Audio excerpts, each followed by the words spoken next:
Hi guys. Hello sir. Guys, let's wait for all the students to join. I think थोड़े से issues आ रहे हैं आज। क्योंकि मेरी एफए की जो क्लास है उसमें भी कुछ इश्यूज आए थे, थोड़े से पीछे से बग्स वगैरह चल रहे हैं। तो let's wait for all the students to join, उसके बाद फिर हम क्लास स्टार्ट करते हैं।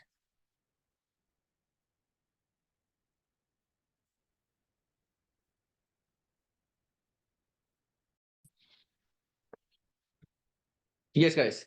तो लास्ट क्लास में जो हमने पढ़ा था उसमें मुझे बताओ, तुम्हें कोई भी डाउट्स? No sir.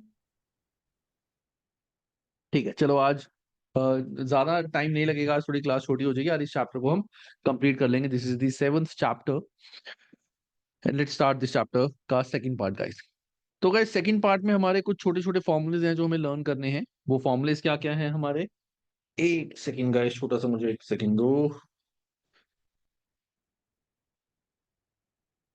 हम्म, वो जो फॉर्मूलेज हैं हमारे, सबसे पहला फॉर्मूला जो हमारा है that is labour efficiency ratio. Labour efficiency ratio. Then next आता है labour capacity ratio. And third आता है प्रोडक्शन वॉल्यूम रेशियो। इन फॉर्मूलेस को, ये आगे भी काफी दो तीन जगहों पे सेम चीज यूज होने वाली है। इन फॉर्मूलेस को अगर तुम एज इट इज लर्न करो तो वो तुम्हारे लिए बेस्ट रहेगा। तो एफिशिएंसी रेशियो का जो फॉर्मूला होता है, देखो पहले मैं तुम्हें बताता हूँ, हमारी तीन चीजें होती हैं। एक होता है expected hours to make output. देखो मैं तुम्हें एक चीज बताता हूँ, इसमें हमारी तीन चीजें होती हैं। एक होता है बजटेड आवर्स, एक होता है स्टैंडर्ड आवर्स, और एक होता है एक्चुअल आवर्स। एक होता है बजटेड आवर्स, एक होता है स्टैंडर्ड आवर्स, एक होता है एक्चुअल आवर्स। अब तीनों में डिफरेंस क्या होता है? बजटेड आवर्स का मतलब है कि हमने कितना बजट किया था। जैसे फॉर एग्जांपल अगर मैं बात करता हूं कि हमने बजट किया था कि 100 यूनिट्स को बनाने में 2 आवर्स लगते हैं। हमने बजट किया था कि लेट से हमने बजट किया था कि हम 1000 यूनिट्स बनाएंगे और एक को बनाने में 2 आवर्स लगते हैं। तो हमारे बजटेड आवर्स कितने हो गए? 1000 इंटू 2, दैट मीन्स 2000 आवर्स हमारे हो गए बजटेड। हमने सोचा था कि हम यूनिट्स बनाएंगे 1000, और 1 यूनिट को बनाने में जो टाइम लगता है दैट इज 2 आवर्स। तो हमने सोचा था कि हमारे को हम बनाएंगे 1000 यूनिट्स, एक यूनिट को बनाने में लगेंगे 2 आवर्स। तो बजटेड आवर्स हमारे हो गए 2000 आवर्स, कि हमने सोचा था 1000 यूनिट को बनाने में इंटू 2000 आवर्स हमारे लगेंगे। अब हुआ क्या? हमने जो एक्चुअल यूनिट्स मैन्युफैक्चर किए वो किए 1200। हमने जो एक्चुअल यूनिट्स मैन्युफैक्चर किए वो कितने किए गाइस? 1200। 1200 एक्चुअल यूनिट्स हमने मैन्युफैक्चर किए। तो स्टैंडर्ड आवर्स का मतलब होता है जितने यूनिट्स हमने एक्चुअली मैन्युफैक्चर किए उनको बनाने में कितना टाइम एक्सपेक्टेड था। कि हमने 1200 यूनिट्स बनाए थे, एक यूनिट को बनाने में हमने देखा था हमारे बजट के टाइम पे कि एक यूनिट को बनाने में 2 आवर्स लगते हैं। दैट मीन्स हमारे स्टैंडर्ड आवर्स हो जाएंगे 1200 इंटू 2, 2400 आवर्स। मतलब एक्चुअल यूनिट्स को बनाने में कितना टाइम लगना चाहिए था, दैट इज स्टैंडर्ड आवर्स। और एक्चुअल आवर्स मतलब एक्चुअल टाइम हमारा कितना लगा। लेट्स से हमें बोला गया है कि 2600 आवर्स हमारे टोटल लगे। तो ये होते हैं गाइस हमारे बजटेड, स्टैंडर्ड और एक्चुअल। बजट मतलब कि बजटेड,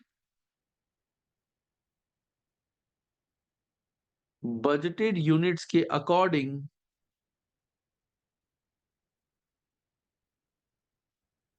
कितना टाइम लगना चाहिए, कि बजटेड यूनिट्स के अकॉर्डिंग हमारे को कितना टाइम लगना चाहिए। उसके बाद जो एक्चुअल यूनिट्स बनाए हैं उनको बनाने में कितना एक्सपेक्टेड टाइम लगेगा। कि एक्चुअली हमने इतनी यूनिट्स बनाए हैं, उनको बनाने में एक्सपेक्टेड टाइम कितना लगेगा। और एक्चुअल आवर्स मतलब एक्चुअल टाइम उन उन यूनिट्स को बनाने में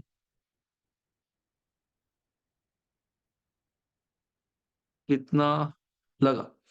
एक्चुअल टाइम उन यूनिट्स को बनाने में कितना लगा। ये तीनों का डिफरेंस तुम्हारे को आगे बहुत जगहों पे गाइस यूज होने वाला है। It's not only at this place, बहुत सारी जगहों पे तुम्हारे को बजटेड आवर्स, बजटेड यूनिट्स, ये बहुत जगह पे बजटेड कॉस्ट, ये बहुत जगह पे यूज होगा। इन तीनों का मतलब तुम्हारे को बहुत अच्छे से पता होना चाहिए।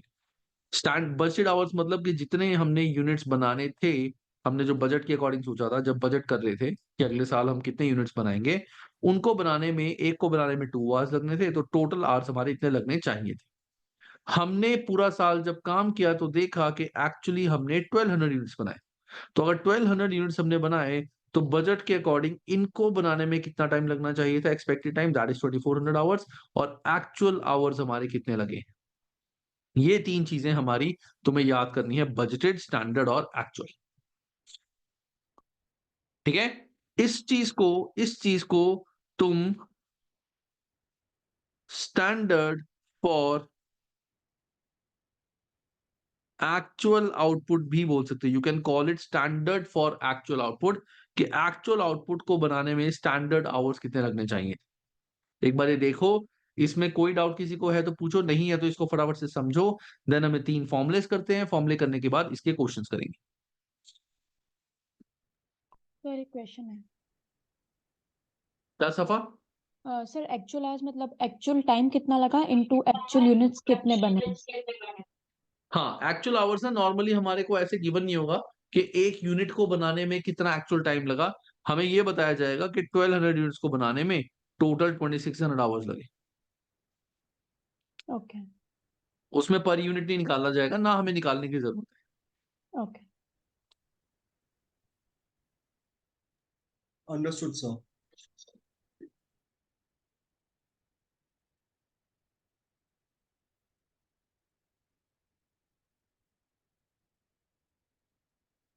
मेरे सबको Aqsa, Simran, Vedant. Sir yes sir. Yes sir. चलो मैं इसको रब कर रहा हूँ फिर। सर ये जो एक्चुअल आई मीन जो स्टैंडर्ड आवर्स वाला कॉन्सेप्ट है वो बेसिकली एक बार जब काम खत्म हो जाएगा उसके बाद पता चलेगा ना कि वी बिल्कुल बजटेड बिल्कुल इतने इतने यूनिट्स बट वी मेड इतने इतने यूनिट्स, है ना? बिल्कुल। हाँ ओके। अब यहाँ पे हमारी 3 रेशोज आती हैं। सबसे पहले आती है एफिशिएंसी रेशो, फिर आती है, यहाँ लिखता हूँ एफिशिएंसी रेशो, कैपेसिटी रेशो और प्रोडक्शन वॉल्यूम रेशो। तो मैं 3 चीजों को लेके चलूंगा, बजटेड, स्टैंडर्ड और एक्चुअल। यही 3 टर्म्स में यूज करूंगा, बजटेड, स्टैंडर्ड और एक्चुअल। तो एफिशिएंसी रेशो का जो हमारा फॉर्मूला होता है दैट इज स्टैंडर्ड, यानी ये वाला, इसको मैंने बताया था स्टैंडर्ड फॉर एक्चुअल भी बोलते हैं, standard for actual upon actual, मतलब दिस डिवाइड बाय दिस। इससे पता चलेगा कि हमारी जो लेबर है वो कितनी एफिशिएंट थी, कि हमें लगा था कि बनाने में इतना टाइम लगना चाहिए लेकिन लगा इतना। सो अगर लेट से बनाने में लगना चाहिए था 2400 आवर्स और लगे हमारे 2800 आवर्स, तो 2400 इंटू 100 भी करते हैं, सॉरी, और ये आंसर हमारा परसेंटेज में आता है।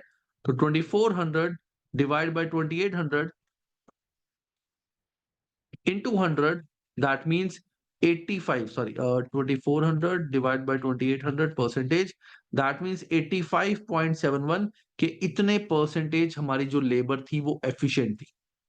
अगर मान लो हमारे को बनने में लगने चाहिए थे 2400 आवर्स और लेबर ने लेट से 2200 आवर्स में इतने उतने ही यूनिट्स बना दी, कि 1200 आवर्स को हमारे अकॉर्डिंग टाइम इतना लगना चाहिए था, लगा इतना।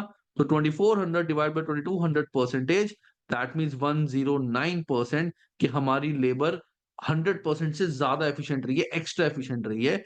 तो इस तरह से हम निकालते हैं हमारी एफिशिएंसी ऑफ द लेबर, कि लेबर कितनी एफिशिएंट है। और ये बेटर है, तुम अगर लर्न भी कर लोगे कोई फायदा नहीं है, तुम्हारे को ये formulas as it is learn करने हैं, मैं तुम्हें फिर भी कोशिश करता हूँ हर चीज समझा दूं। नेक्स्ट आती है हमारी कैपेसिटी रेशो। कैपेसिटी रेशो का हमारा फॉर्मूला होता है actual hours, actual hours upon budgeted hours, actual hours upon budgeted into 100 of course, और ये आ जाएगा परसेंटेज में। इससे हमें ये पता चलेगा कि हमारा जो कैपेसिटी है, कैपेसिटी जो हमने बजट के टाइम पे सोची थी उससे कितनी ज्यादा कैपेसिटी थी। कि बजट के टाइम पे हमने सोचा था कि हम टोटल 2000 आवर्स ही लेबर काम कर सकती है, लेकिन एक्चुअली लेबर ने 2800 आवर्स काम किए। दैट मीन्स हमारी जो कैपेसिटी है वो ज्यादा है, परसेंटेज से ज्यादा है। हमने कम कैपेसिटी हम इनिशियली यूटिलाइज कर रहे थे, कि एक्चुअल आवर्स हमारे ज्यादा है, बजट कम। दैट मीन्स हमारी कैपेसिटी ज्यादा है, लेकिन हमने बजट के टाइम पे कम कैपेसिटी बनाई थी। नेक्स्ट आता है प्रोडक्शन वॉल्यूम रेशो। इसका फॉर्मूला होता है standard for actual divided by, अब हम कर देंगे budgeted, standard for actual divide by budgeted. कि standard for actual divide by budgeted, कि प्रोडक्शन वॉल्यूम हमने, अब यहां पे देखो, देखा जाए इस रेशो को, अगर मैं तुम्हारे को और थोड़ा सा एक्सप्लेन करूं, थोड़ा सा एक्सप्लेन करूं, तो आवर्स तो हमारे 2 ही हैं, ऊपर भी अगर हमने लेट से 2000, हमने सोचा था हम 1000 यूनिट बनाएंगे, हमने बनाए 1200, तो स्टैंडर्ड फॉर एक्चुअल कितना होगा 1200 इंटू 2, और बजटेड कितना होगा 1000 इंटू 2, यही होगा। हमने जो फिगर सोची थी, हमने बजट के टाइम पे सोचा था हम 1000 यूनिट्स बनाएंगे, 2 आवर्स लगेंगे एक को, और हमने एक्चुअली बनाए 1200। तो हमारे जो स्टैंडर्ड फॉर एक्चुअल हैं, एक्चुअली हमने इतनी यूनिट्स बनाए इंटू 2, तो यहाँ पे 2 तो वैसे ही कैंसिल हो गया। तो ये हमें बताएगा कि प्रोडक्शन वॉल्यूम रेशो, कि हमने जो बजट के टाइम पे प्रोडक्शन सोची थी उससे ज्यादा बना सके या कम। तो ये रेशो हमारी ज्यादा आएगी, सो 1200 डिवाइड बाय 1000 परसेंटेज, तो ये आएगी हमारी 108% कि हमारी जो प्रोडक्शन वॉल्यूम रेशो है वो हमने बजट से ज्यादा है, मतलब हमने ओवर अचीव किया प्रोडक्शन। कैपेसिटी हमारी और ज्यादा थी, हमने कम लिखी थी, और एफिशिएंसी भी हमारी ज्यादा थी। Sir one twenty these are percent the three आएगा। रेशोज। या हर्ष, 120% आना चाहिए था। आई थिंक कोई मिस्टेक मैंने करी होगी। हाँ 120%, the main point is that you understood the concept. Yeah we did sir, I did. ये है हमारा तीन formulas, efficiency ratio, capacity ratio and production volume ratio. Efficiency standard for actual, standard divide by actual. Production volume standard divide by budgeted, और capacity ratio मतलब actual divide by budgeted. तो एक आ जाएगा standard divide by actual, standard divide by budgeted, और actual divide by budgeted. ये तीन हमारे चलेंगे। ये तुम्हें एज इट इज लर्न करनी है, तीनों ratio, efficiency ratio, capacity ratio, production volume ratio. अच्छे से इसको देखो, टेक 2 मिनट्स लर्न करो, फिर सीधा इसका क्वेश्चन करते हैं।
Understood sir.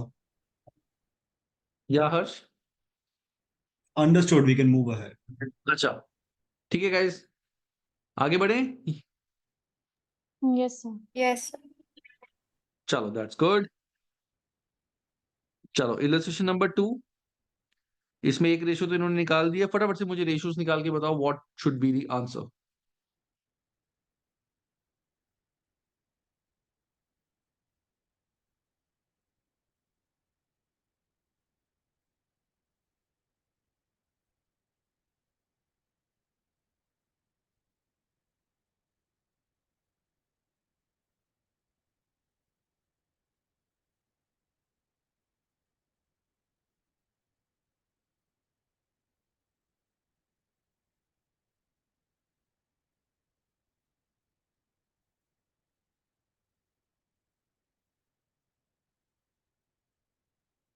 पहले तीनों रेशियोज निकालना, उसके बाद बताना है. Efficiency, capacity and production volume.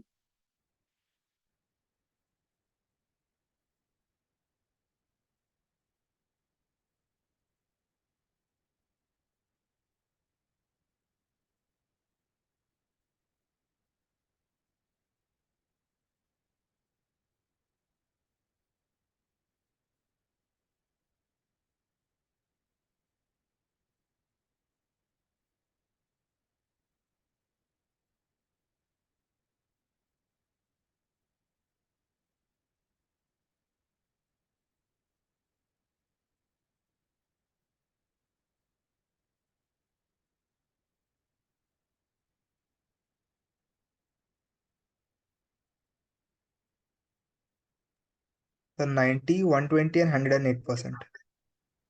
Okay,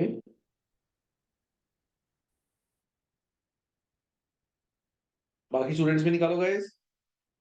Yes sir, it's coming same. 90, 120 and 108. 108, yes. Okay. Yes, sir. Same.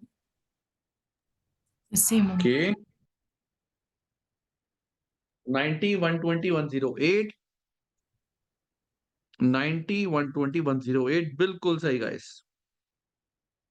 किसी को डाउट उसमें? No, sir. चलो, अब एक्टिविटी नंबर 4 करके बताओ.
So 80%, 134% and 107%.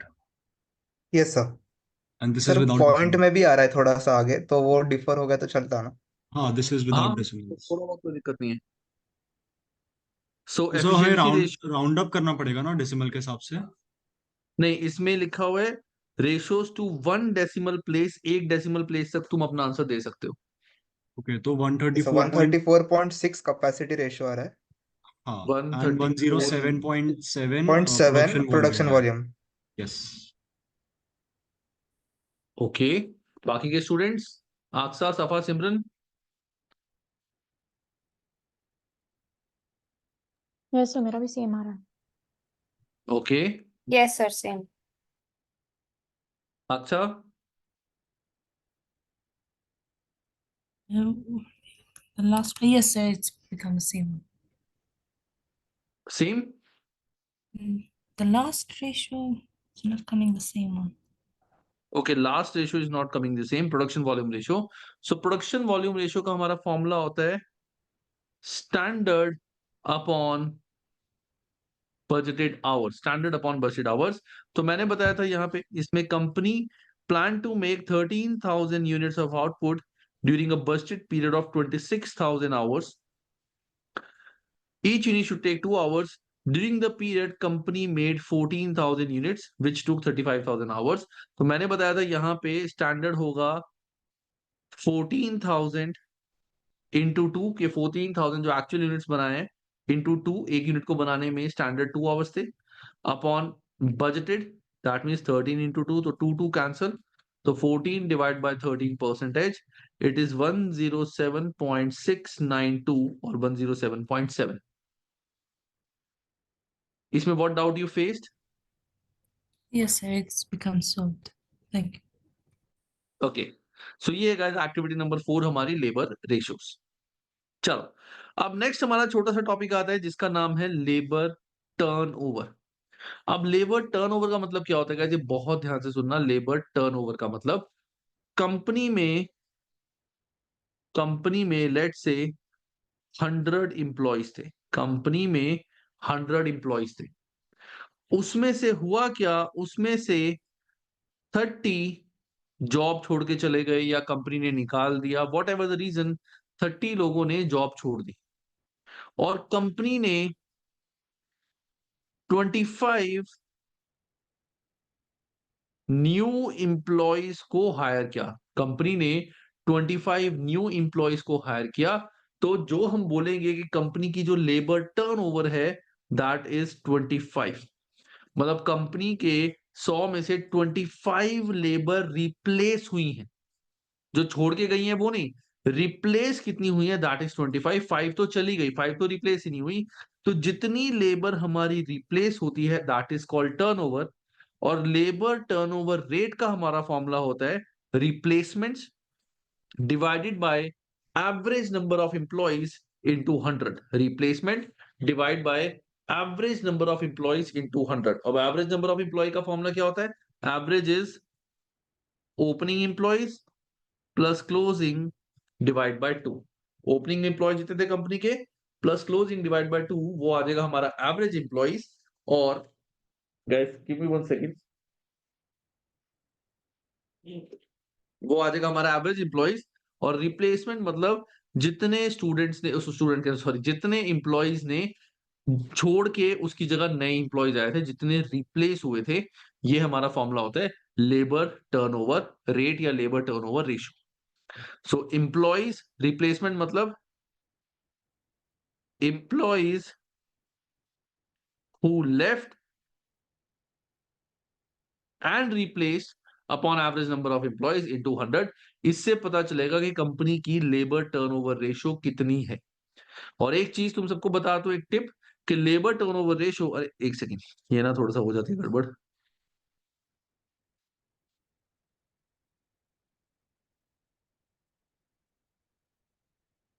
जो लेबर टर्नओवर होती है गाइस, जितनी ज्यादा होगी कंपनी की, उतना कंपनी के लिए वो वर्स्ट होगा।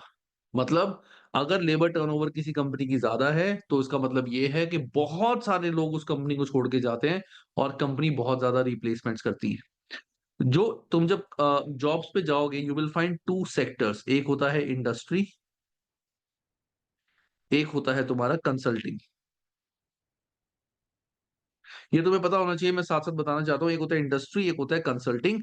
इंडस्ट्री का मतलब होता है कि तुमने जो जॉब ढूंढी है वो ऐसी कंपनी के अंदर है जो एक इंडस्ट्री का पार्ट है, जैसे रिलायंस हो गया, टाटास, या कोई भी कंपनी जैसे मैन्युफैक्चरिंग, बेसिकली वो काम करती है, मैन्युफैक्चरिंग का काम करती है, वो होती है हमारी industry.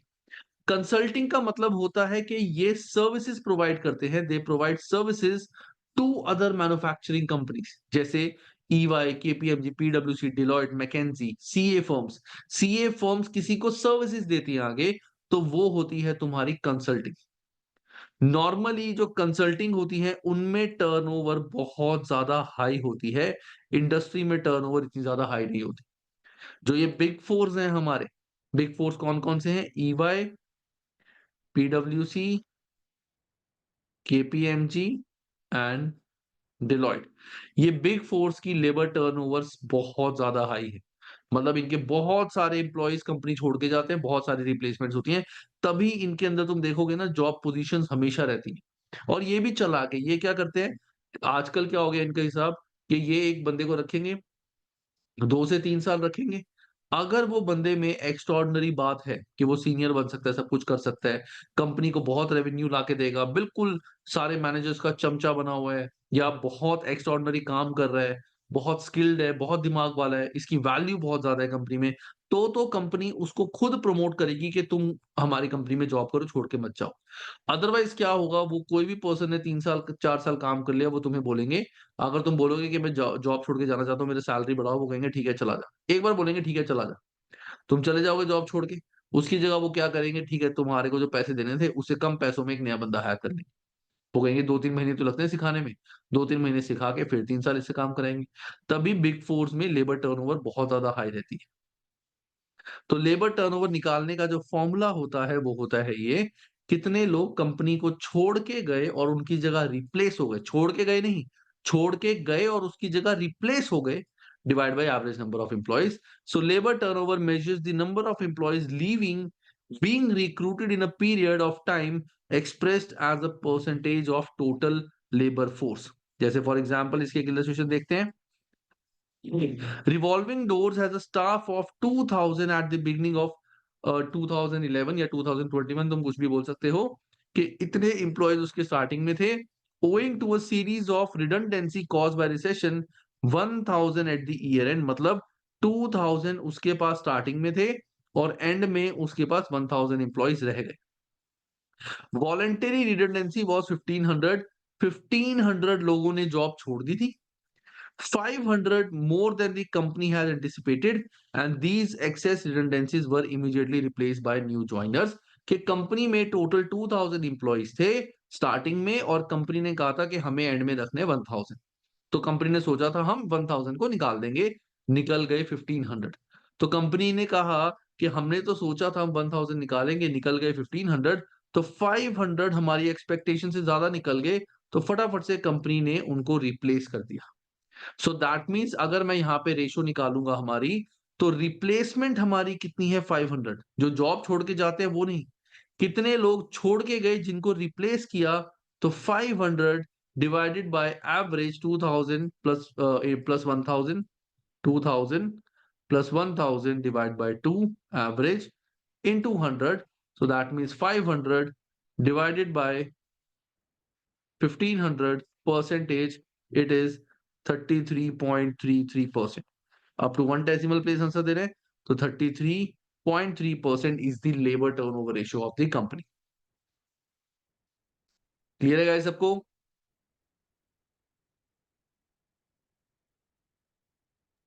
Yes, sir. Yes, sir.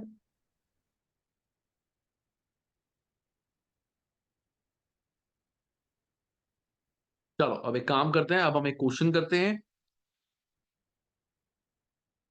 Activity number 5, फटाफट से मुझे करके इसका आंसर बताओ क्या होगा। सर कितना? Sir in the previous question I am talking about, हाँ उसमें जो हमने कैलकुलेशन कैरी आउट की वो तो मुझे समझ गया, बट मुझे वो बुक की लैंग्वेज नहीं समझी। Can you please scroll up?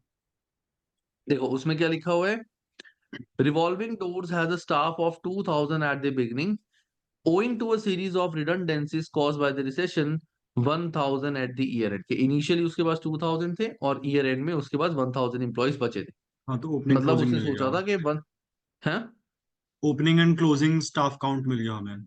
Opening and closing मिल गया, ये भी पता चल गया कि ड्यूरिंग द ईयर 1000 हमारे एम्प्लॉइज ने छोड़ के जाना। हाँ, voluntary redundancy was taken by 1500 staff, मतलब 1500 लोग जो जॉब छोड़ के चले गए तो at the year and. Total 500 क्या? टोटल 2500 एम्प्लॉयज अब वापस आ गए, क्योंकि इतना 1500 वो हो गया है, वैकेंसीज ले लिया है। मतलब voluntary redundancy was taken by 1500 staff, मतलब पहले के 1000 एंड 1500 मोर आ गए। नहीं, 2000 हमारे पास स्टार्टिंग में थे, 1000 ईयर एंड पे है। हाँ, और रिडंडेंसी का मतलब होता है छोड़ के गए हैं कंपनी। करेक्ट। अच्छा तो redundancy was taken by 1500 staff, मतलब 1500 लोग जॉब छोड़ के चले गए। अच्छा, ओके। आई थॉट 1500 लोगों ने वो किया, ज्वाइन किया, एंड देन उसमें नहीं से नहीं, 500 को 1500 ले जॉब ऑफ छोड़ किया। के चले गए। कंपनी ने सोचा था 1000 जाएंगे, लेकिन गए 1500, मतलब 500 मोर देन कंपनी ने जो एंटिसिपेट किए थे। और इन 500 को कंपनी ने जल्दी से रिप्लेस कर दिया, मतलब 500 कंपनी ने और ज्वाइन करा लिए। That's how the okay figure की। Okay okay, understood then. Yeah चलो So एक्टिविटी नंबर 5 का आंसर 2.1%. निकालो सारे। One student is saying 2.1। Yes, sir. Okay, बाकी बच्चे भी बताओ गाइस।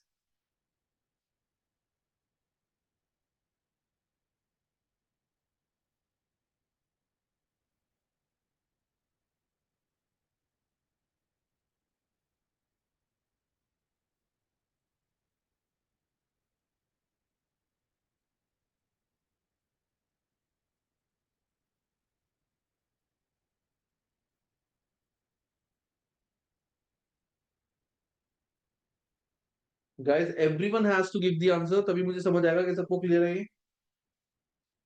हाँ सर, 2.1 ही आ रहा है, मतलब 2.08 आ रहा है, उसको 1 डेसिमल प्लेस पे राउंड किया तो 2.1 हो गया।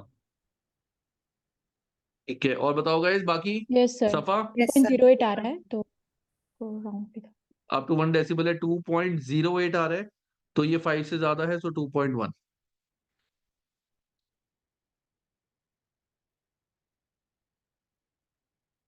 गाइस यही आ रहा है सबका आंसर।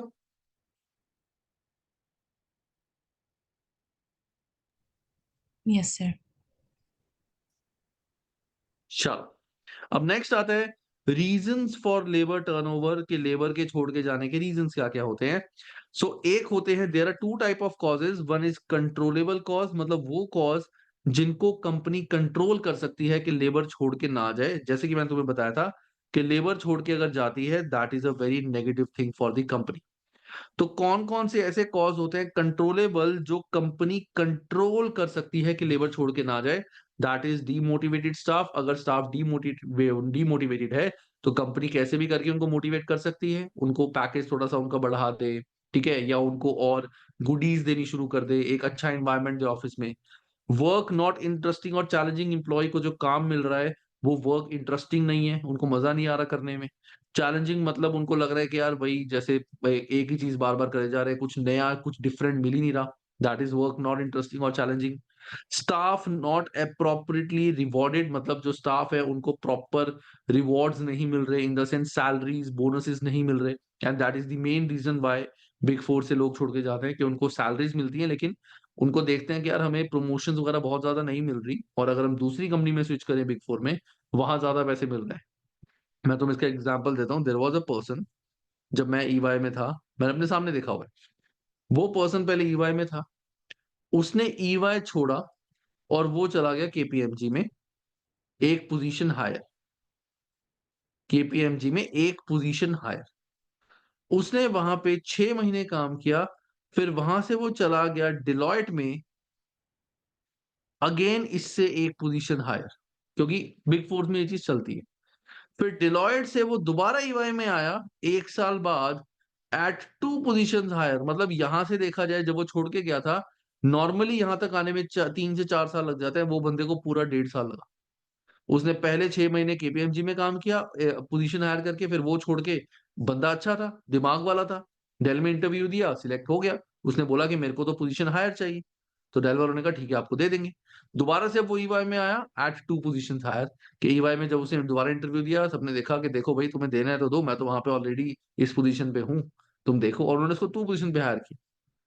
ये चलता है, ये मार्केट में चलता है। मैं तुम्हें किसी को एनकरेज नहीं कर रहा, ऐसा मत करना, हो सकता है इन चीजों में तुम फंस जाओ।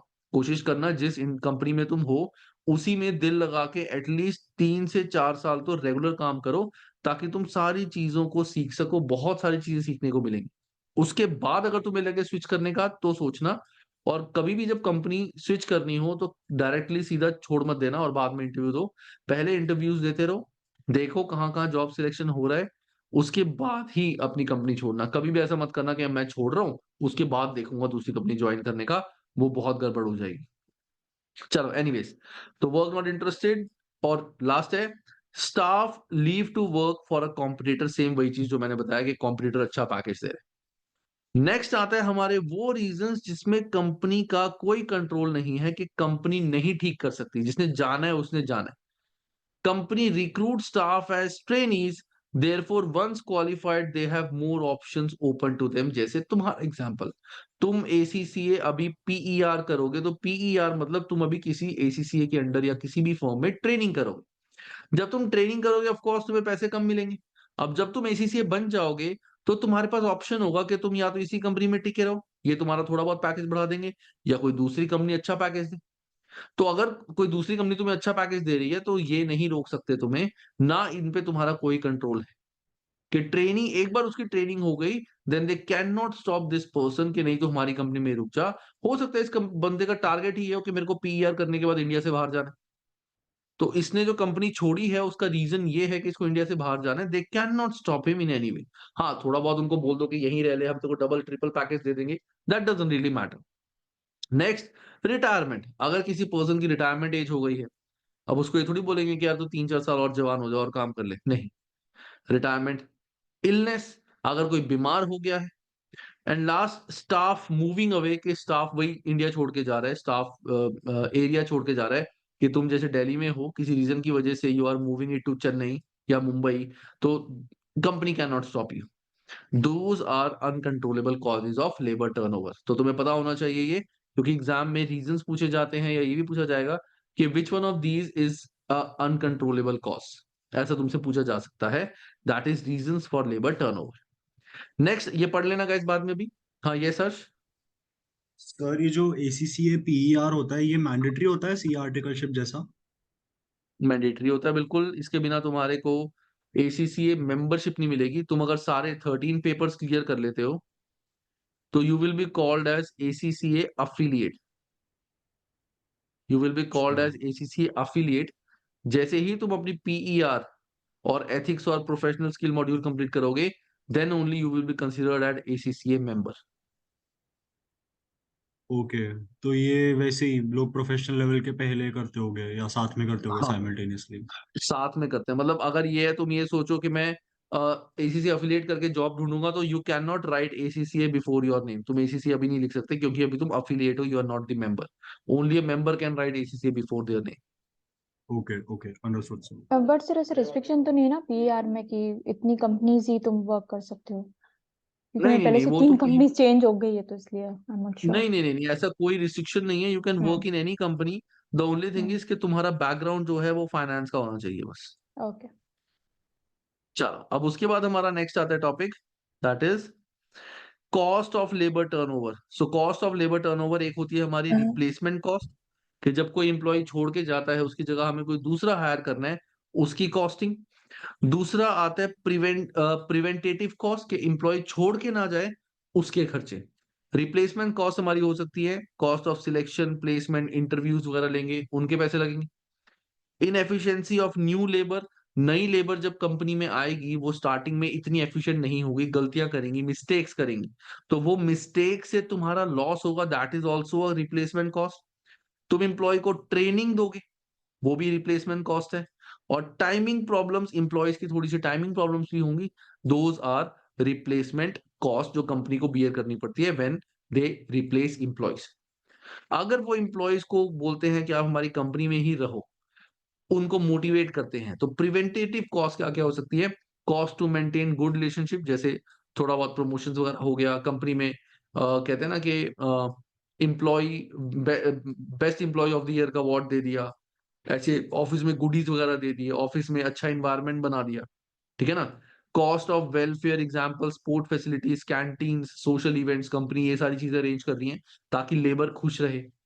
एम्प्लॉय बेनिफिट्स, सैलरी बढ़ा दी, बोनस बढ़ा दिया, एम्प्लॉय को सबको एक एक मोबाइल का कनेक्शन फ्री ऑफ कॉस्ट दे दिया, जितना मर्जी इंटरनेट यूज करो, जितनी मर्जी कॉल्स करो, that is free of cost. ऐसे बेनिफिट्स उनको दे दिए, मोबाइल फ्री दे दिया, आईफोन सबको फ्री में दे दिया। दोज आर प्रिवेंटिव कॉस्ट के एम्प्लॉय छोड़ के ना जाए। ये होती है हमारी 2 टाइप की कॉस्ट। अब नेक्स्ट जो हमारा टॉपिक है गाइस, ये वो टॉपिक है जिसमें चैप्टर नंबर 3 में बच्चों को काफी ज्यादा डाउट्स थे सबको, कि सर डायरेक्ट और इनडायरेक्ट में फर्क क्या होता है। तो इसका एक चार्ट है ये चार्ट मैं तुम्हें अपने नोट्स वाला कराता हूँ, हालांकि इसमें सेम ही है, बट ये मैं अपने नोट्स वाला कराता हूँ। और ये चार्ट तुम सबको एज इट इज लर्न करना है without giving a second thought. ये चार्ट तुम्हें एज इट इज लर्न करना है। क्या ध्यान से देखना,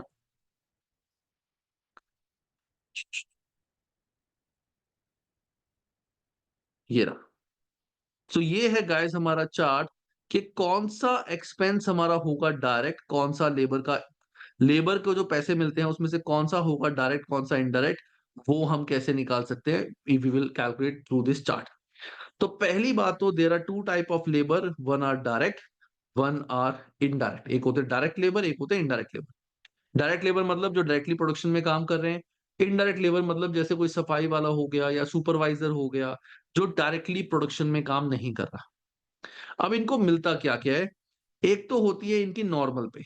नॉर्मल पे अभी मैं बात करूंगा सिर्फ डायरेक्ट वर्कर्स की, इनडायरेक्ट की बात नहीं करेंगे। डायरेक्ट वर्कर की जो नॉर्मल पे होती है वो हमारा होगा डायरेक्ट एक्सपेंस। डायरेक्ट वर्कर की नॉर्मल पे हमारा होगा डायरेक्ट एक्सपेंस। डायरेक्ट वर्कर ने जो ओवर टाइम किया है, अब मैंने तुम्हें याद होगा, तुम्हें मैंने बताया था ओवर टाइम में दो चीजें आते हैं, बेसिक पे और प्रीमियम। ओवर टाइम में दो चीजें आती हैं कि अगर किसी इंप्लॉय ने 2 घंटे एक्स्ट्रा काम किया है, उस 2 घंटे की उसको बेसिक पे भी मिलेगी, उसका उसको ओवर टाइम भी मिलेगा। कि बेसिक पे जो है जैसे $10 पर आवर, वो तो मिलेगा ही मिलेगा। इसके अलावा जैसे ओवर टाइम हो गया $5, तो $5 भी उसको मिलेंगे।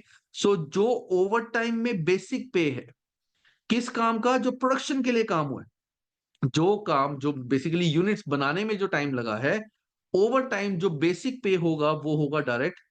ओवर टाइम में जो प्रीमियम हम इंप्लॉय को पे करते हैं, इंप्लॉय ने अगर एक्स्ट्रा टाइम काम किया, उसमें यूनिट्स प्रोड्यूस किए, तो ओवर टाइम का जो प्रीमियम होगा वो होगा हमारा इनडायरेक्ट एक्सपेंस।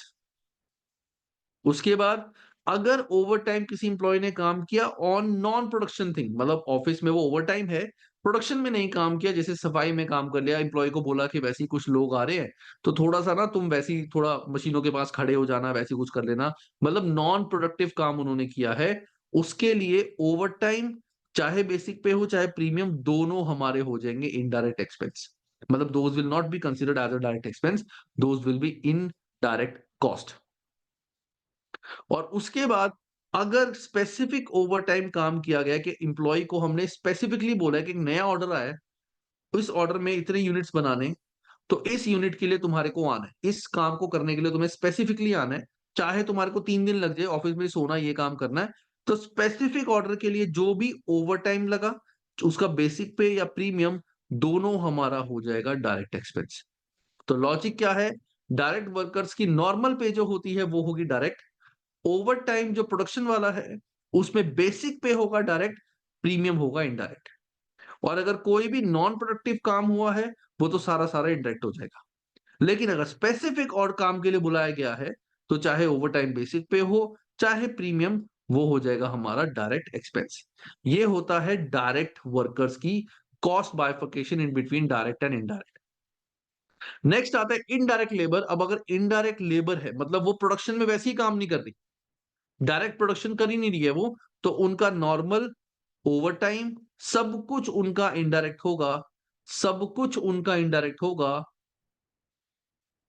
एक्सेप्ट जो उनको स्पेसिफिक ऑर्डर के लिए रखा गया। अगर हमने उनको बोला कि एक स्पेसिफिक ऑर्डर है, आप भी आओ, तुम वैसे प्रोडक्शन नहीं करते लेकिन तुम भी आओ, तुम्हें भी ये यूनिट्स बनाने हैं, स्पेसिफिक ऑर्डर मिला है, तो स्पेसिफिक ऑर्डर के लिए अगर हम इनडायरेक्ट वर्कर को यूज कर रहे हैं, तो उनके costing will be considered as direct. ये तुम्हारे को लर्न करना है। Take 5 minutes, I am giving you 10 minutes break. In fact अभी 8:30 हुए हैं, 8:27 हुए हैं, तो I am giving you break till 8:37। 10 minute लो, अच्छे से इसको बाय हार्ट लर्न करो। ये तुम्हें लर्न करना है। अब किस भी तरीके से लर्न कर सकते हो मैंने तुम्हें बता दिया। डायरेक्ट वर्कर का खर्चा हमेशा डायरेक्ट होता है, ओवर टाइम में जो प्रीमियम होगा वो इनडायरेक्ट होगा, और अगर नॉन प्रोडक्टिव काम किया वो तो हमेशा इनडायरेक्ट ही होता है, बाकी सारे डायरेक्ट होंगे। इनडायरेक्ट वर्कर का सारा खर्चा इनडायरेक्ट होगा एक्सेप्ट स्पेसिफिक ऑर्डर वाला। देखो, पढ़ो, लर्न करो, फिर इसका एक इंपॉर्टेंट क्वेश्चन करते हैं जो एग्जाम में आने के चांसेस काफी रहते हैं।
यस गाइस, सबने लर्न कर लिया ये? Yes sir. Yes sir. चलो अभी क्वेश्चन की बारी। अच्छा सा क्वेश्चन है, वो करते हैं इसका।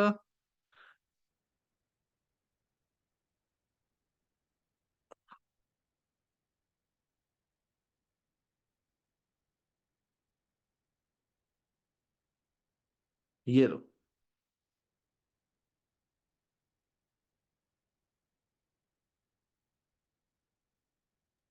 Sir can you please hide the solution?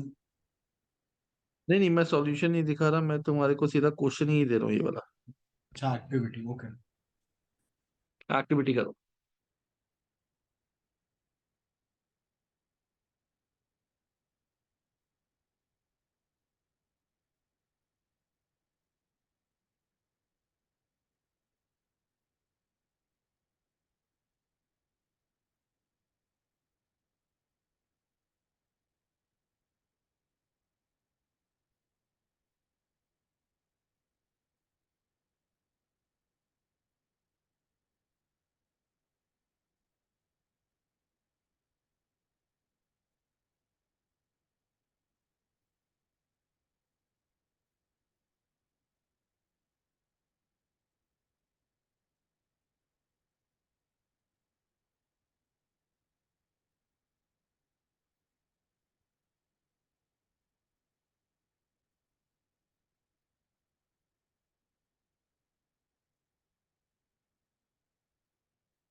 Sir first का डायरेक्ट कॉस्ट 3162.50।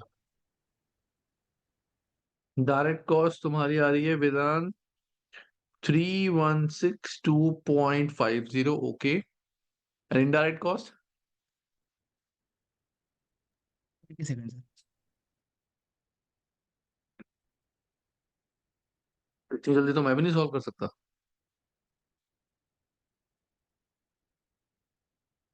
सर एक्चुअली पहले ही लग गया था। अच्छा। हाँ सर।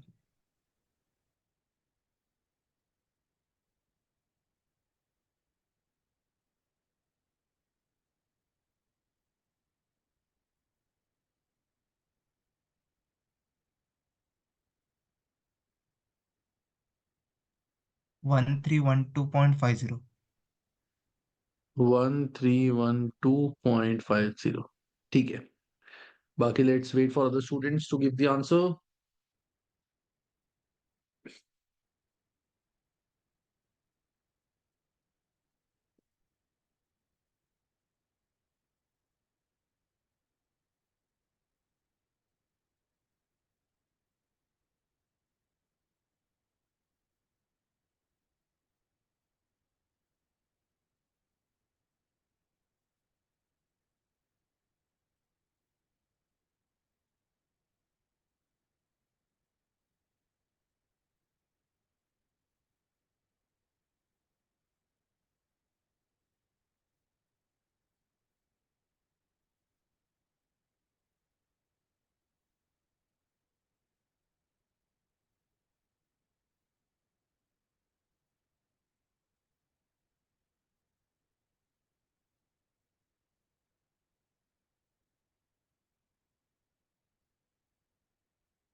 सो सेम आ रहे आंसर्स मेरे भी।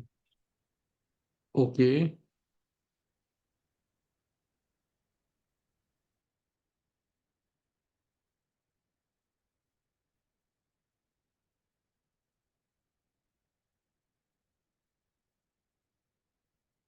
वेदांत, तुम्हारी F3 की कितनी प्रिपरेशन होगी और कब प्लान कर रहे हो एग्जाम?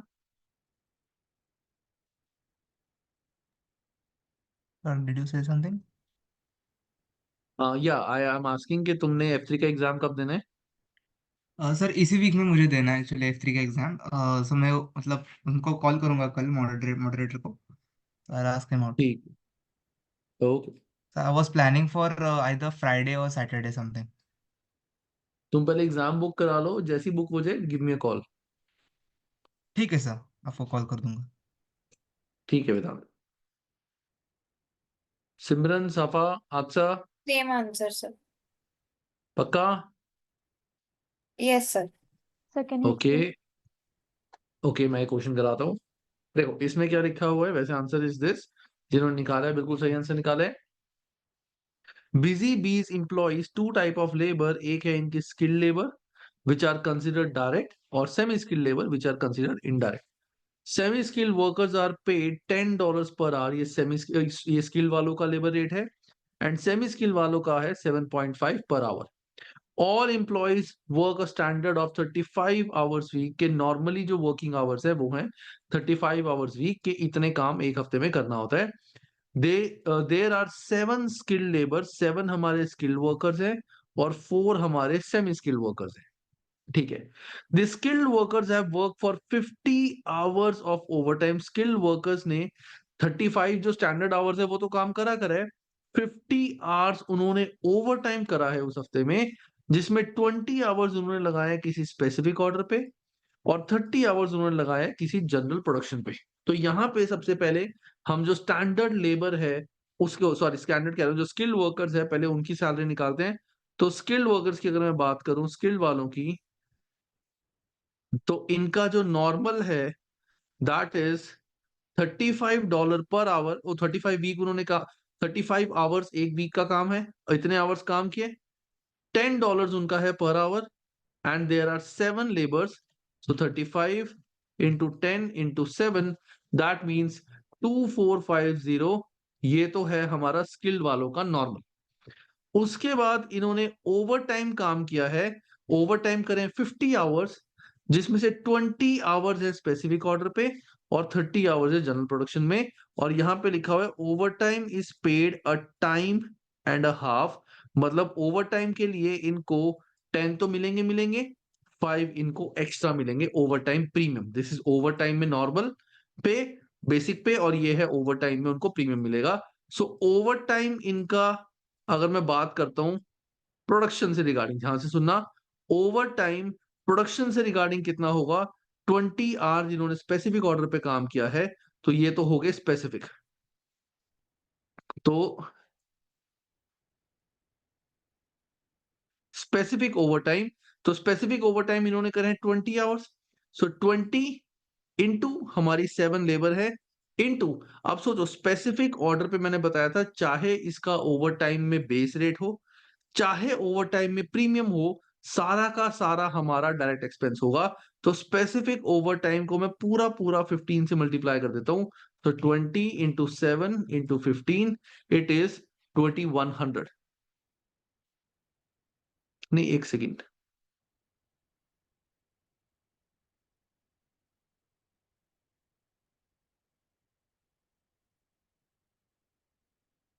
नहीं sorry, skilled workers have worked over time each नहीं लिखा हुआ यहाँ पे, इट्स नॉट रिटन हर बंदे ने 50 आवर्स काम किया, टोटल इतना काम हुआ है, तो मैं 7 से मल्टीप्लाई नहीं करूंगा यहाँ पे। It's going to be 20 hours हमारा स्पेसिफिक ऑर्डर पे लगा है, और जो उनको पैसे मिलेंगे it would be $15, which includes basic pay 10 और 5 का प्रीमियम। तो 20 इंटू 15, तो 300 तो हो गया हमारा स्पेसिफिक ओवर टाइम। इसके अलावा अगर मैं बात करता हूं, and 30 hours on general production, इन्होंने जनरल प्रोडक्शन में 30 आवर्स काम करा है, तो ओवर टाइम जो यहाँ पे है जनरल प्रोडक्शन का that is 30 hours, so 30 hours into हमारा बेसिक पे दैट इज 10, 300, और 30 hours into premium which is 5, so that is 150।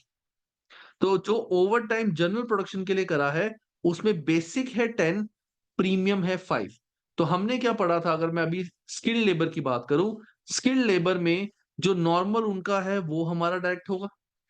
Over time, specific over time जितना भी इन्होंने काम करा है उसमें बेसिक प्लस प्रीमियम सारा का सारा जो उनको पैसे मिलेंगे वो हमारे डायरेक्ट होंगे, तो ये भी डायरेक्ट हो गए। जनरल प्रोडक्शन में ओवर टाइम में जो बेसिक पे वाला एलिमेंट होता है वो डायरेक्ट होता है, और दूसरा होता है हमारा इनडायरेक्ट। तो स्किल्ड लेबर का हमारा हो जाएगा 2450 plus 300 plus 300, that means 3050 skilled labour का हमारा हो जाएगा डायरेक्ट, और 150 हो जाएगा इनडायरेक्ट। पहले मुझे बताओ ये चीज क्लियर है सबको? Yes sir. Sir specific over time में अपन बाइफिकेशन नहीं करेंगे क्या? 20 to 10 अगर और कर 20 देखो to 5? कर भी लोगी अगर 20x10 20x5 फर्क नहीं पड़ता, क्योंकि सारे ही ओके डायरेक्ट होने। ओके ठीक है ना, इसमें बाइफिकेट करेंगे क्योंकि इसमें हमें पता है वो जनरल वाले में बेसिक पे वाला डायरेक्ट है और प्रीमियम वाला इनडायरेक्ट। ओके। अक्सा क्लियर है? Yes, sir. चलो अब इसके बाद आता है हमारा स्पेसिफिक वालों का। तो स्पेसिफिक वालों ने 35 आवर्स काम किया है। स्पेसिफिक वाले हैं 4 लेबर। तो जो स्पेसिफिक कह रहा हूं, सॉरी, जो सेमी स्किल्ड है, सेमी स्किल्ड यानी इनडायरेक्ट, इनका जो नॉर्मल है इट इज 35 आवर्स का वीक है, और टोटल लेबर है 4 इनटू इनका जो बेसिक रेट है दैट इज 7.5। तो 35 इंटू 4 इंटू 7.5 दैट इज 1050। एक तो ये मिला इनको, प्लस इन्होंने semi skilled workers have work 20 hours over time. अब यहाँ पे ईच नहीं लिखा तो मुझे इंटू 4 नहीं करना, टोटल सबने 20 आवर्स काम किया, 10 on specific order and 10 on general production. तो इनका जो स्पेसिफिक ऑर्डर है, एसओ मतलब स्पेसिफिक ऑर्डर, उस पे कितने आवर्स लगाए? 10 आवर्स। सो 10 इनटू, अब इनके लिए हमारा ओवर टाइम क्या होगा? 7.5 तो इनका नॉर्मल बेस रेट है, वेज रेट, और प्रीमियम कितना हो जाएगा? Half 7.5 divide by 2 which is 3.75। ये हो जाएगा इनका प्रीमियम, ये हो जाएगा इनका नॉर्मल। तो अगर स्पेसिफिक ऑर्डर पे इन्होंने काम किया है, 10 आवर्स काम किया है, तो इसका तो नॉर्मल प्लस प्रीमियम वो सारा का सारा हमारा डायरेक्ट होगा। तो 10 into, sorry, 7.5 plus 3.75 into 10, that means 112.5। ये सारा हमारा हो जाएगा डायरेक्ट, क्योंकि स्पेसिफिक ऑर्डर पे जितना भी काम होता है, चाहे सेमी स्किल करे चाहे पूरे वाले करें स्किल वाले, वो सारा हमारा डायरेक्ट एक्सपेंस होगा।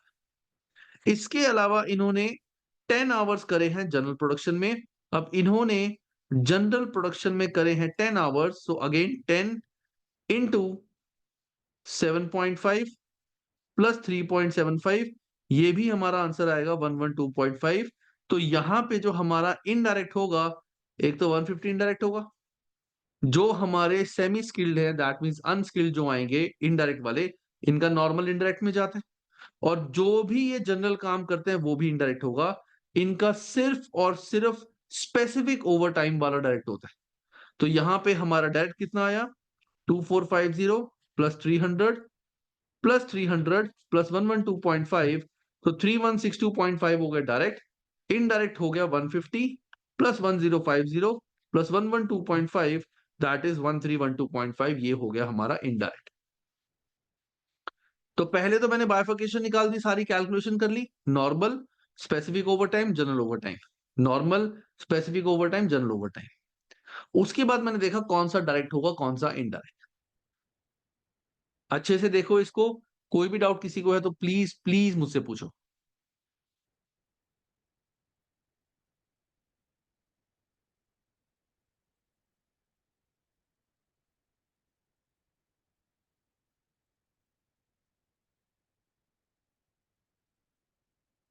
आगे बढ़े? Yes sir. Yes sir. Yes, sir.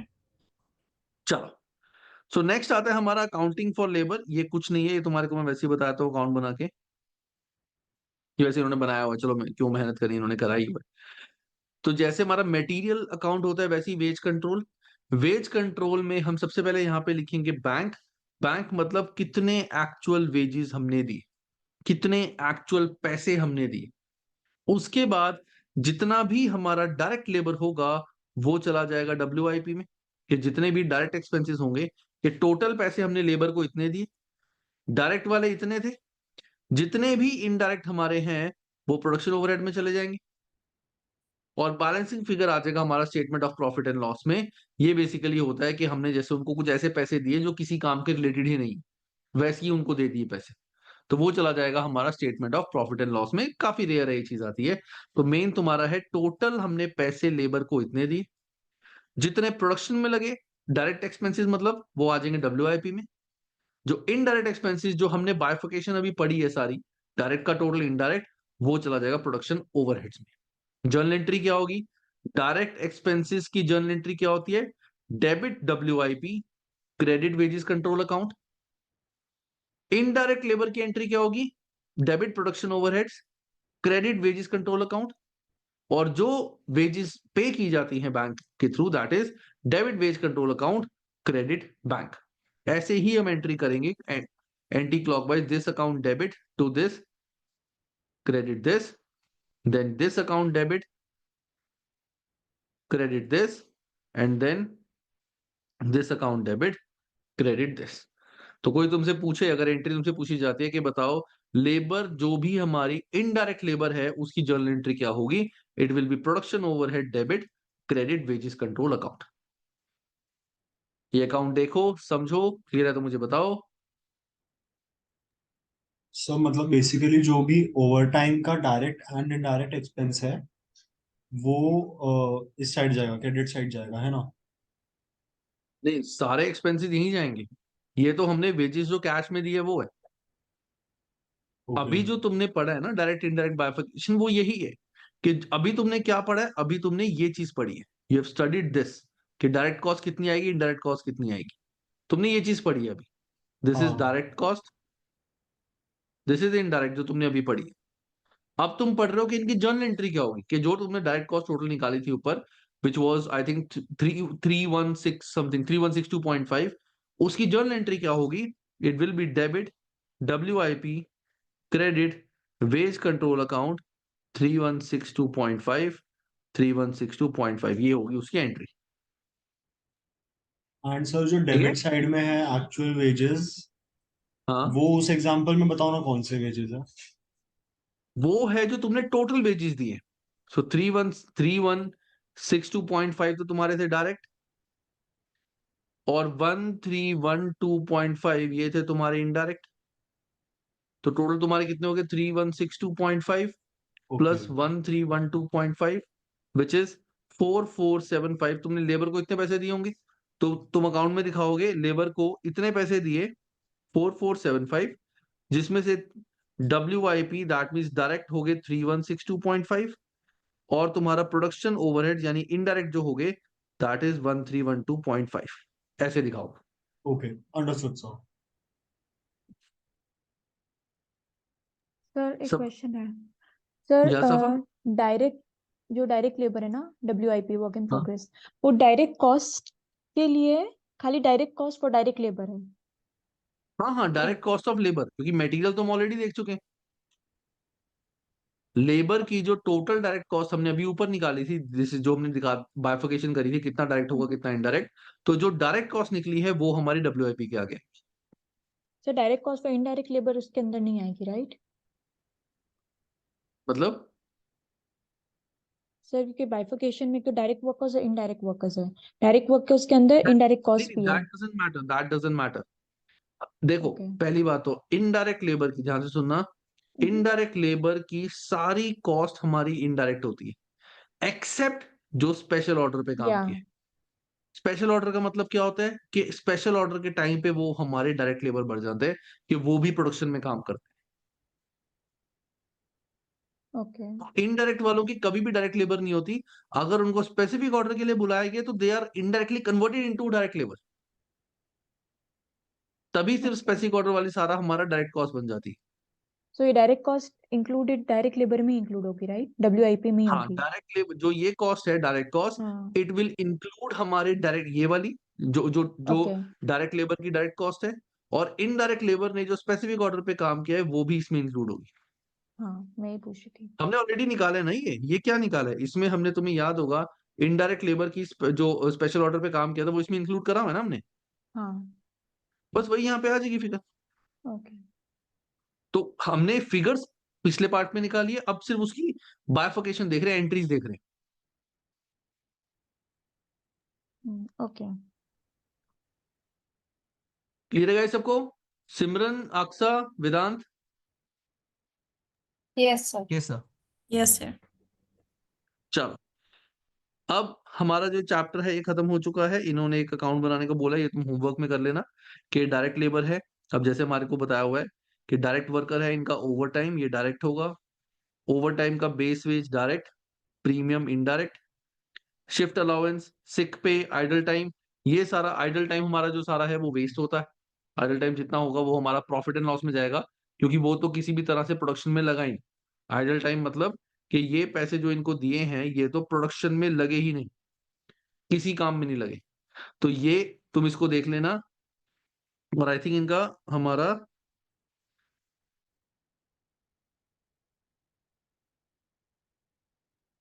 एक सेकेंड,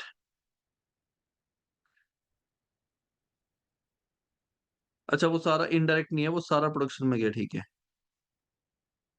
वो सारा प्रोडक्शन में गया हमारा, ठीक है।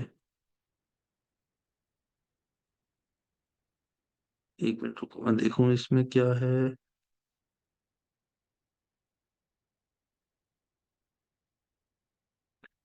टोटल 6 इतने डॉलर है इनके, 69825, ठीक है 69825। इसमें से WIP में इतने चले गए,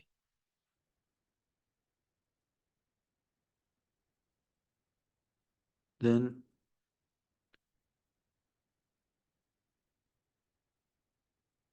एक second guys,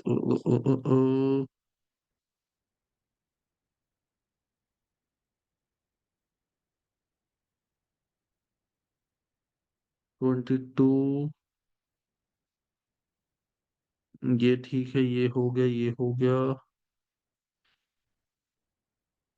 over time premium, but इसके टोटल में डिफरेंस क्यों आ रहा है?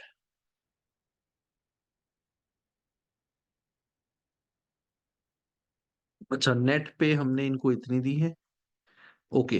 सो बेसिकली टोटल पे इनकी इतनी बनती थी, टोटल पे लेबर की इतनी बनती थी, नेट पे हमने इनको इतनी दी है।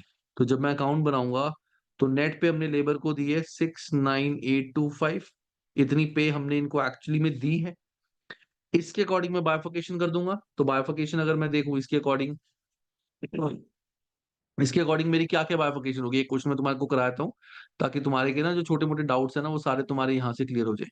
तो देखो, मैं थोड़ा सा बड़ा करके बनाता हूँ। तो इतने पैसे हमने लेबर को दिए, दैट इज 69825, ये आ जाएगा हमारा बैंक में, क्योंकि पैसे तो हमने इतने ही दिए। अब अगर मैं बात करता हूँ WIP में आते हैं हमारा डायरेक्ट एक्सपेंस। डायरेक्ट क्या होगा? डायरेक्ट वर्कर का ऑर्डिनरी टाइम, ओवर टाइम का बेसिक पे, प्रीमियम नहीं आएगा, शिफ्ट अलाउंस नहीं आएगा, सिक पे नहीं आएगा, ये नहीं आएगा, बिकॉज ये किसी भी तरह से डायरेक्टली रिलेटेड नहीं है। तो 36,000 प्लस 8,700, इट इज 44700, ये आ जाएगा हमारा WIP में डायरेक्ट एक्सपेंस। अब इनडायरेक्ट प्रोडक्शन ओवरहेड में, प्रोडक्शन ओवरहेड ये सारा हमारा इनडायरेक्ट में जाता है। इनडायरेक्ट में क्या क्या जाएगा? एक तो ये सारा 4350 plus 3465 plus 950 plus 3200, that means हमारे जो डायरेक्ट लेबर है उनका होगा 11965, और इनडायरेक्ट लेबर का तो सारा ही एक्सपेंस हमारा यहाँ पे इनडायरेक्ट कॉस्ट होगी, क्योंकि यहाँ पे कहीं पे भी स्पेसिफिक ऑर्डर लिखा ही नहीं। तो इनडायरेक्ट लेबर का सारा खर्चा हमारे इनडायरेक्ट आ जाएगा, दैट मीन्स 32475। अब मैं टोटल करता हूं, तो राइट साइड का 44700 प्लस 11965 प्लस 32475, ये आ रहा है 89140, कि इतने आइडली इनको पैसे देने थे, जो उन्होंने काम करा इतने आइडली उनको पैसे देने थे। दिए इतने, तो बाकी आ जाएगा प्रॉफिट एंड लॉस में हमारा, या इन्होंने लिखा हुआ है डिडक्शंस, इन्होंने लिखा हुआ है डिडक्शंस कि इतने हमने उनके पैसे काट लिए फॉर एनी रीजंस। सो 89140 हमें देने थे, दिए जो हमने एक्चुअली दिए दैट इज 69825, तो दैट मीन्स 19315 ये हमारा डिडक्शन में चला जाएगा कि इतने पैसे हमने उनको नहीं दिए, उनके पैसे काट लिए। इस तरह से बनेगा हमारा वेज कंट्रोल अकाउंट इस क्वेश्चन से। क्लियर है सबको? सर उन्होंने जो direct workers and indirect workers का नेट वेजेस लिखा है दैट इज 45605 एंड 24220 वाला फिगर, वो उन्होंने कैसे लाया? वो पैसे काटे हैं ना इनके, किसी भी रीजन के काट सकते हैं। ओके हमारे अकॉर्डिंग देखो, जब हम कैलकुलेशन करते हैं सैलरीज की या वेजेस की, तो ये कैलकुलेशन होती है कि इतने आवर, अब मैं बोलता हूँ कि एक लेबर ने इतने आवर्स काम किया, उसके अकॉर्डिंग इतने पैसे देने हैं, बट उसको बोला कि नहीं तूने ये चीज करी थी, तूने इतनी छुट्टियां मारी थी, तेरे वो पैसे काटेंगे, तो वो पैसे कटेंगे ना, तो कट के बैलेंस इतना मिला। सर तो ये ओके सर 5665 ग्रॉस नहीं है क्या? फिर ये नेट नहीं है क्या? तो नेट वेजेस क्या लिखा चीज? है तो सर 5665 ग्रॉस पे होगा और फिर हाँ ये ये नेट होगा, ग्रॉस है, ये राइट? ग्रॉस है, ये नेट। ग्रॉस पे है ना? हाँ, हाँ पर दिस तो इज टैक्सेस ग्रॉस, और वो दिस भी इज तो नेट। कटते ना। अब पता नहीं वर्कर्स हाँ का बिल्कुल कैसे बिल्कुल। है ना, तुम ये सब मान के कटेंगे। चलो कि इसमें से टैक्सेस हाँ। वगैरह काट लिए, सब कुछ कर लिए, ओके। टैक्सेस हो गए, या फिर इनको जैसे पीएफ देना है, ये सब देना है, वो पैसे काट लिए। ओके। ठीक है ना, कि लेबर को देने इतने थे, एक्चुअली में दिए इतने, तो ये होता है हमारा अकाउंट। अच्छा, सो अकाउंट में तो खाली नेट वेजेस ही आएगी, क्रॉस नहीं आएगी। हाँ क्योंकि हमने लेबर को कितनी दी हमें वो दिखानी है। ओके। बाकी अगर क्या होगा मैं बताता हूँ, वैसे तो तुम्हारे लिए जरूरी नहीं है। डिडक्शन, एक डिडक्शन कंट्रोल अकाउंट बनता है, उसमें दिखाया जाएगा कि इतनी हमारी वेजेस कंट्रोल अकाउंट से डिडक्शन आई थी 19315, उसमें से कहाँ कहाँ हमने कि टैक्सेस इतने पे करे, इंश्योरेंस इतना पे करा, डिडक्शन उनकी सैलरी में से इतनी करी, वो सारी यहाँ पे आ जाएगी। But that is not required, तुम्हारे लिए ऐसा कुछ नहीं है। तो बेसिकली हमें ये देखना है लेबर को कितने पैसे मिले कैश में, वो यहाँ पे आएगा।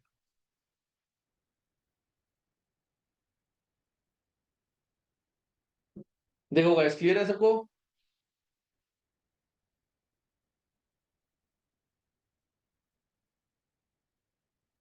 Yes, sir. सिमरन, सफा, हर्ष, Yes, sir.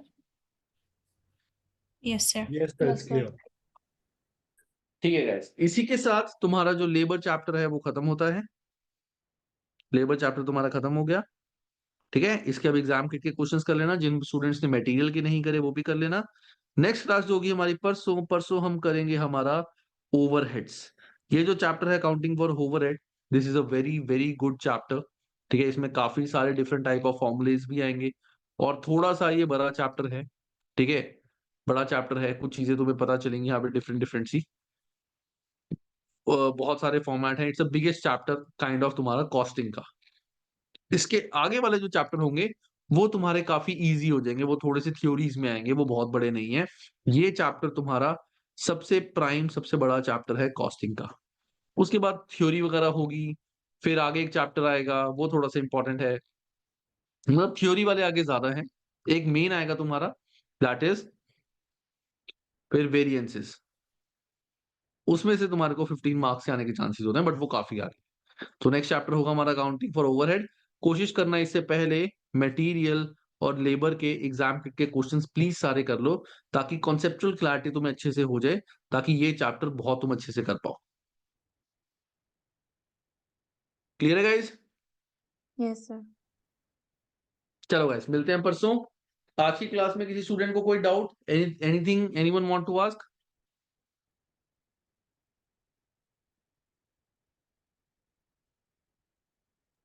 No sir everything's clear. No sir. Chalo guys, so let's have the class day after tomorrow, that is on Wednesday. Till then, have a good time guys, and try to solve all the exam kit questions of material and labor. Chalo, bye guys, take care. Bye sir. Thank you sir. Sir, bye Bye, sir. sir. Thanks. Bye. Bye, sir.